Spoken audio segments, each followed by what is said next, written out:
Goût des mots. Le gâteau de peau d'âne. Toujours selon l'idée que durant le confinement on s'adonne à la pâtisserie, Corinne et Michel vous proposent aujourd'hui le gâteau de peau d'âne, tiré du conte de Charles Perrault. L'académicien du XVIIe siècle, auteur d'une Apologie des femmes, 1694, se situait dans le camp des modernes, alors que régnait la fameuse querelle qui opposait ces derniers aux anciens. Les contes que Perrault publie à partir de 1697 entendent bien emprunter leur source à un fond culturel moderne, populaire et oral. Pour la première fois, un auteur de renom met son savoir au service de la tradition populaire, celle des contes racontés lors des veillées villageoises ou des réunions familiales. Comme les fables de La Fontaine, qui datent de la même époque, les contes ont une fonction éducative, en traitant de thèmes graves et de toutes sortes de menaces. Peau d'âne parle d'un sujet terrifiant, l'inceste, mais ce n'est pas ici notre propos. De l'histoire de Peau d'âne, la belle princesse que vous connaissez tous, nous ne rappellerons pas non plus les magnifiques robes à la couleur improbable, du temps, de la lune et du soleil, mais le fameux gâteau qui lui fera épouser un prince.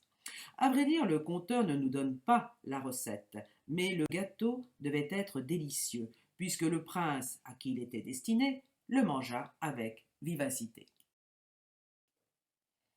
Le gâteau de peau d'âne. Voici ce qu'écrit Perrault avec quelques touches de malice, malgré sa relative position en faveur des femmes.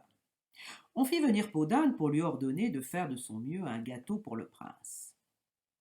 Quelques auteurs ont assuré que Peau d'âne, au moment où ce prince avait mis l'œil à la serrure, alors qu'en cachette elle quittait sa peau d'âne pour mettre une de ses robes merveilleuses, les siens, les yeux de la princesse, l'avaient aperçu. Quoi qu'il en soit, Peau d'âne, ravi de trouver un moyen d'être connu, s'enferma dans sa chambre, jeta sa vilaine peau, se décrassa le visage et les mains, coiffa ses blonds cheveux, mit un beau corset d'argent brillant, un jupon pareil, et se mit à faire le gâteau tant désiré.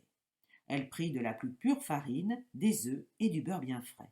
En travaillant la pâte, soit à dessein, voilà la malice des femmes, ou autrement, une bague qu'elle avait au doigt tomba dans le gâteau. On connaît la suite et la fin, les noces se firent avec toute la pompe imaginable. On a un peu plus d'informations sur la recette dans le film musical de Jacques Demy, Peau d'âne, 1970, inspiré de Perrault. Catherine Deneuve, dans le rôle de la princesse, chante la recette en robe couleur de soleil. Préparez la pâte dans une jatte plate et sans plus de discours, allumez votre four. Prenez de la farine, versez dans la terrine 4 mains bien pesées autour d'un puits creusé. Choisissez 4 frais, car à plus de 20 jours, un poussin sort toujours. Un bol de lait entier, bien crémeux, s'il vous plaît. De sucre parsemé, et vous amalgamez une main de beurre fin, un souffle de levain, une larme de miel et un soupçon de sel. Il est temps à présent, tandis que vous brassez, de glisser un présent pour votre fiancé.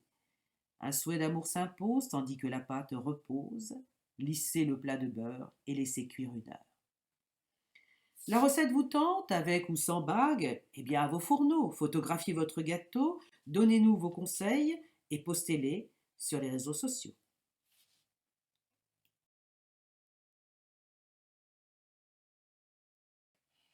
L'anecdote.